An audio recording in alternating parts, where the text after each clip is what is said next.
Hello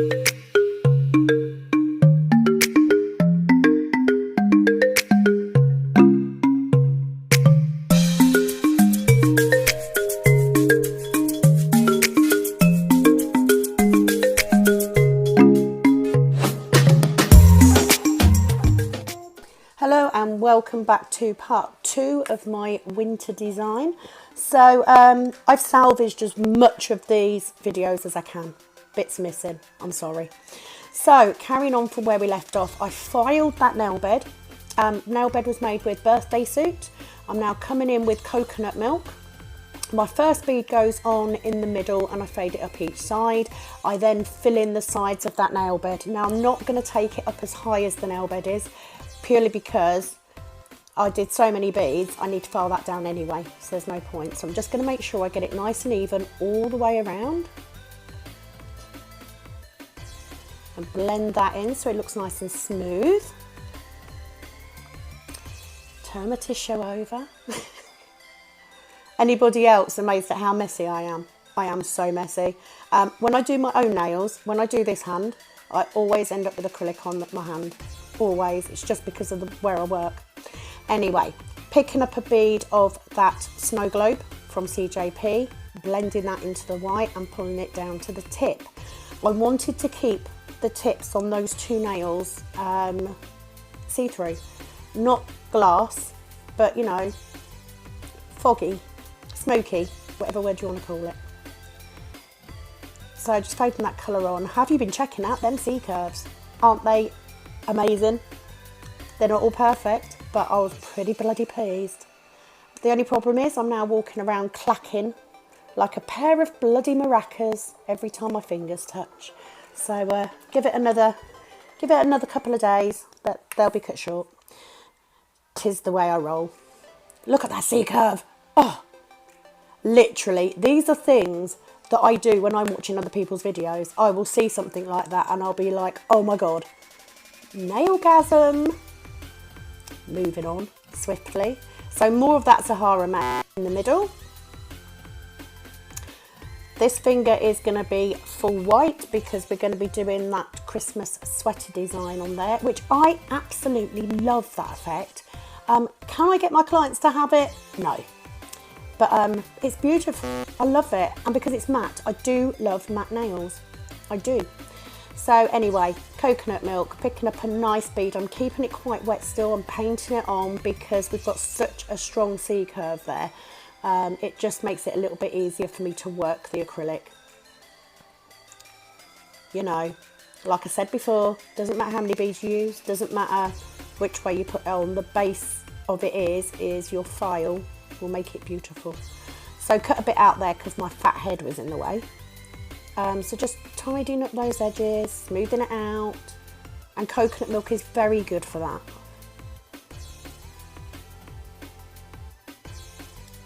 So as you can see from the work that I've put up, if you've been watching for a little while, you can see I have used this same brush for everything. I have done short nails, I have done tiny nails, I have done infills, I have done sculpting, I've done encapsulation, all with this one size 10 brush. But I feel I am ready. I feel I am ready to move up to a size 12. Now don't, you know, I have a big boy, you know, everybody knows how big the big boy is. He is a big one. And I do love it, but I haven't used my big boy since I've had my Tracy Lou size 10. So I'm really curious to see what the size 12 is like. So that will be my first purchase in the new year. It will be a size 12 Tracy Lou brush. Because I love these brushes. You've seen what I've put them through. You know, working wet, glitter, you name it. It's just quick clean with clean monomer. And it's as good as new. I spend half my time flattening my brush out when I'm wiping it. And then I put it back into a point again and it always goes back. Been using nothing else but these two size 10 brushes since, when did she launch? July? June. June or July. I've used nothing else. So highly recommend, as I do the forms. So on this thumb, the thumb was the one that I loved the most, bizarrely, because you know I don't like thumbs. but actually this was the one where the form sat really well, and I do struggle with forms on thumbs. I cocked up the white application on this, and I did file a bit of the white away as well, but doesn't matter. The side view alone, and I'm one of them weird people. I have a book reader at night, and it's backlit because my husband don't like the light on, and I will lay in bed holding my book reader with that hand, and I've literally got that thumb sticking up in front of the so I can see the profile, because you know there's something about a really nice sculpted profile that I love. So yeah, battling with the practicality over beauty issue right now. I can't bear to cut them down just yet, but I know they're going to drive me mad. Never mind. Christmas, I do tend to go a little bit longer with my nails because I'm not doing anything. So you know, these will not be my final Christmas nails. Far from it. I just wanted to do a nice winter set, just to see it, A, if I do it, and B, how long I'd be able to put up with it for. So I will say, if you are thinking about getting the forms, if you are doing salon length nails, the salon length CJP forms are amazing, and they will be perfectly fine. You can do quite a long nail with those.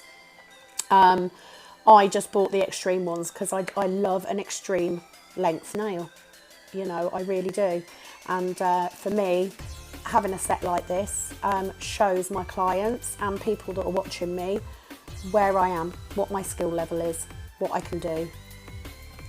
And I think that's important. You know, they may not want it, they may not want nails this long, but this is what brings them in. So moving on to capping. So that first bead goes on my little finger there, and we just pull it down. Like I said, the form had dropped slightly on this one, so it isn't the best, but I did file it as much as I could, or as much as I could be bothered to, let's say that. I always find the first nail's always the worst one. I think it just takes me a minute to get in my stride.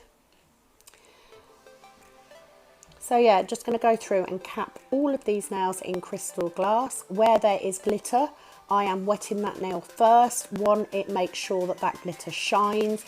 2, it eliminates any little bits of dry powder that you may pick up. I don't tend to, but I do it anyway. So I get my first bead on and get that, especially on long nails, I get that cuticle bit done first. Thin layer on the cuticle. Come in with my second, blend it, back it into that first bead, and then swipe and pull that product down, and you can see that structure starting to take place. I do like quite a high apex, I have to say. If you think of Kirsty Meakin, that's the sort of nail I like.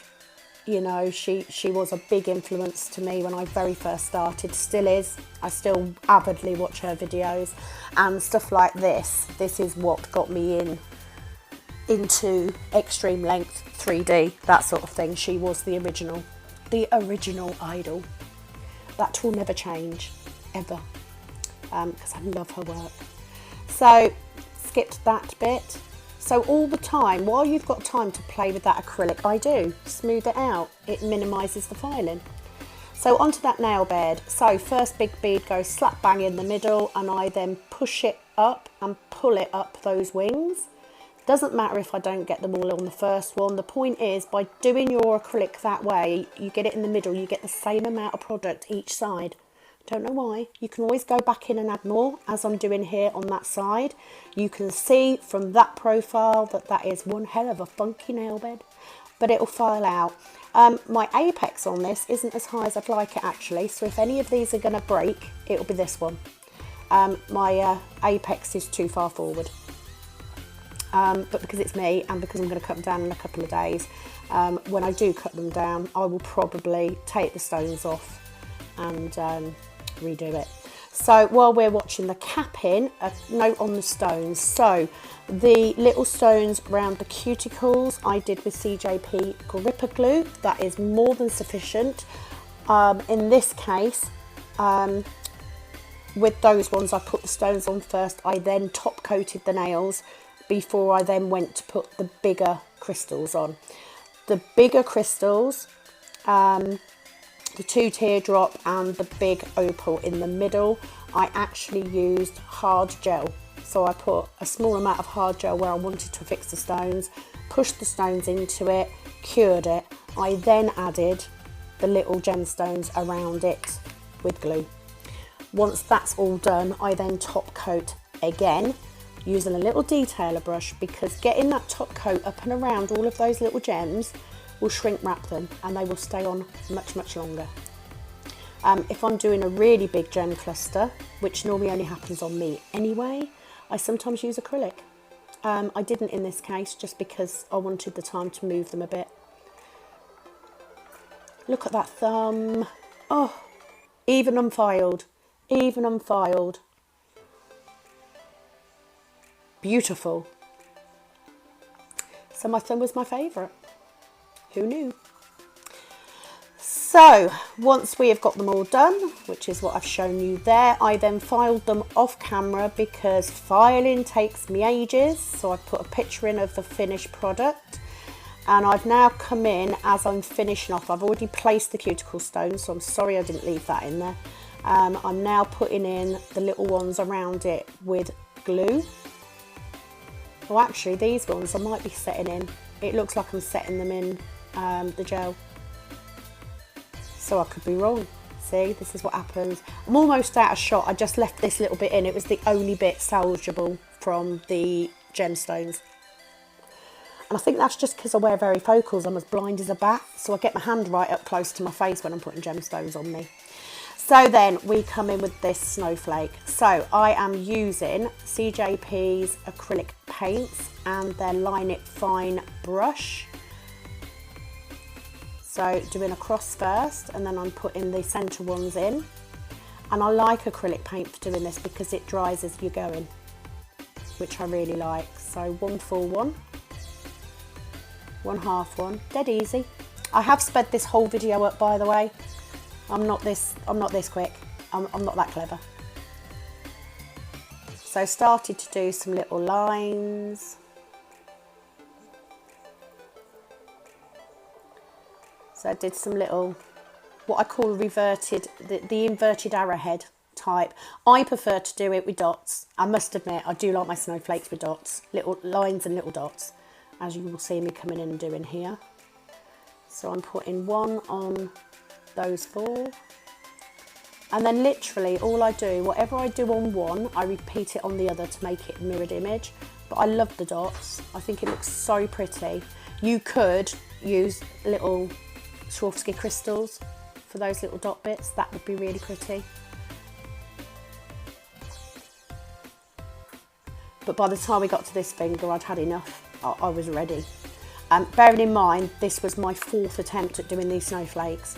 I tried it in gel paint, didn't like it. Tried it, sugar in it, didn't like it. The lines were too thick. I wanted that thin lines. So yeah, wiped it off twice.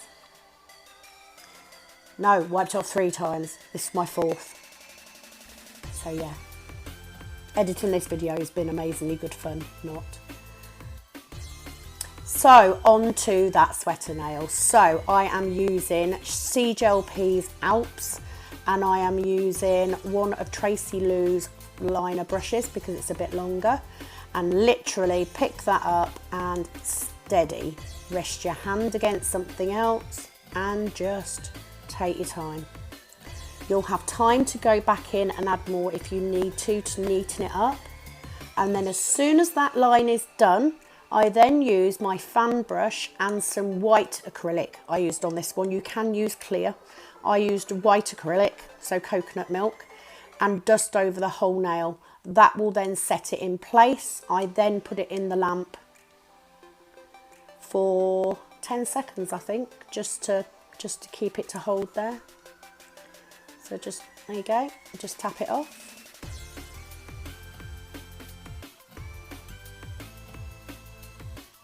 Oh no, I didn't cure it, I left it. The powder will hold it there, it stops the gel polish moving. So coming and doing the second line. Lots of people will do the centre design first. I prefer to get my straight lines in, because then if it goes wrong, I'm not wiping loads off to do it. So there we go. At some point I do cure it before I go in and do the last bit. But the powder just holds it in place. It gives a beautiful effect. If you want the nail to be shiny underneath, I don't know why you would, but if you do, some people like that, then top coat your nail first and then do this bit. But yeah, putting the powder on just sets it, stops it moving, keeps it nice, and it is nice doing it on a really long nail. Love it. So for this centre bit, I do this sort of like right angled corner bit and then a line coming down from the top. I don't know why, it's just, I can't even remember where I saw it being done this way, but I just like the lines. So literally every time I do a bit, powder, set it, back with the next bit, and that way you can get the whole design done. So you don't want too much on your brush, because you'll end up with a blob. So I'm using the Line It Fine brush. You know, I could have got my tiny touches, but I decided to use this because I'd already got it out, so I left it. So a little bit on, so as you can see, just them little lines, tap it off. And you can use clear. If you're using white gel polish anyway, you can use clear. You can do this in any colour you like if you have clear acrylic, because it will show up. It's a really, really nice effect. And I've done it purely in the hopes that some of my clients will turn around and go, I really like the sweater nail, can I have one please? Because I love it, I think it's gorgeous. Very simple, very effective. Also the way that I do the snow effect around the outside, you could do your snowflakes this way. I just couldn't get the thin lines that I wanted with gel polish. So I gave up.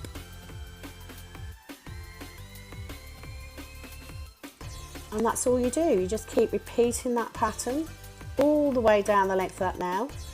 And then once I have done that, I cure the whole nail for 60 seconds. So on the outside edges of that nail, I just did diagonal lines. They don't have to be massively neat. But how nice was it to do it on such a beautiful nail? Worst thing in the world. So there you go. I've obviously popped it in the lamp for 10 seconds just to flash cure it. Worst thing in the world is doing one of these beautiful sweater nails and then your client says, can you top coat it? No, who has a shiny sweater? God, my life. So yeah, you have to have a bit of a steady hand. This one wasn't perfect, you know, but I like that. I like the fact that it came out really well, and I was really pleased with this set of nails. It was a case of, I did, I think I did quite a long set last year, and I do want to take part in more competitions this next year, which I'm hoping for. So get my trainer hand, because that will be a lot easier to do designs like this then. But it's not often you get the chance to do such long nails unless you're very lucky and you have clients that have really long nails. I don't have anybody who would have their nails this long. Ooh, did you see that? Nearly, bottle of acetone, nearly everywhere. So yeah, I went out of shot, sorry. But you get the message, you get the idea. So we just carry on in this method until that design is complete. Once the whole design is complete, I then, I've already top coated, I put a little gem on the little finger as well. I'd already top coated those nails that needed it, and a little bit of cuticle oil, good to go. And then we had the massive problem of taking photos of your own hand. But I have popped the finished photo, I've popped a different one at the end of this one, and also the little video that I put up on Instagram. And thank you to my new subscribers. I can officially say I have 60. Yes, 60. That's like 59 more than I thought I would ever get. I'm happy with that. I'm over the moon. So thank you so much. If you are new and you've just recently subscribed, welcome. There are no rules. If you want to comment, go ahead. If you want to give me advice, go ahead. If you would like some advice, ask me. I'll help if I can. I'm sure if I can't, one of the other people that are watching and subscribing would be able to. You know, it's an absolute pleasure, and I love doing this. I don't know why I'm off camera. What the hell is that even about? I love doing it. I am getting better and better as we go, but it is helping me. You know, I can strongly advise if you're struggling in certain areas, video yourself. It's amazing what you pick up when you zoom in. You know, things that you probably don't notice that you're doing. Anyway, so my day of waxing is almost complete. I have another client in at 6 o'clock. Tomorrow I now have 2 sets to do, so I will try and video. They're both, one's a gel polish design, so an infill, and the other one is a redesign. If they don't cancel. Because you all know what a bloody ball ache that is this year. I'm over my temper tantrum. I threw a massive temper tantrum last week. Moving forward, it's not going to happen from the new year because they're all going on that bloody app, whether they like it or not. Because, you know, I'm running a business, mate. I'm not sitting here doing it for the fun of it. Although I do love it, just don't tell them that. So anyway, I am going to leave you to watch the rest of the video. Please do like this video if you've enjoyed it. Please leave me nice comments. Please, you know, any criticism, whatever. Shout out to Natasha yet again for your feedback. It is very, very much valued, and I love the fact that you're enjoying them. You know, push yourself, even if you do a set of nails on yourself and you only have them on for a day, and you video them, you photo them, and you put them on your wall. Do you know what? You're putting up stuff that other people, how will you know if people won't have these things if you don't post it? So for me, getting my hand at Christmas will be amazing. I'm on that. And but you know, now and again it's nice just to spend a day and to do something you've always wanted to do and just attempt it. I was quite pleased with my attempt. So thank you very much for watching, guys. Thank you for subscribing. Thank you for liking my videos. I'm off now to delete all of these videos off my tablet to give me some bloody room back, and to do my last waxing client of the day, and to spend another night looking at these beautiful nails. Thank you so much. Really appreciate all of you. Love you all. Bye bye.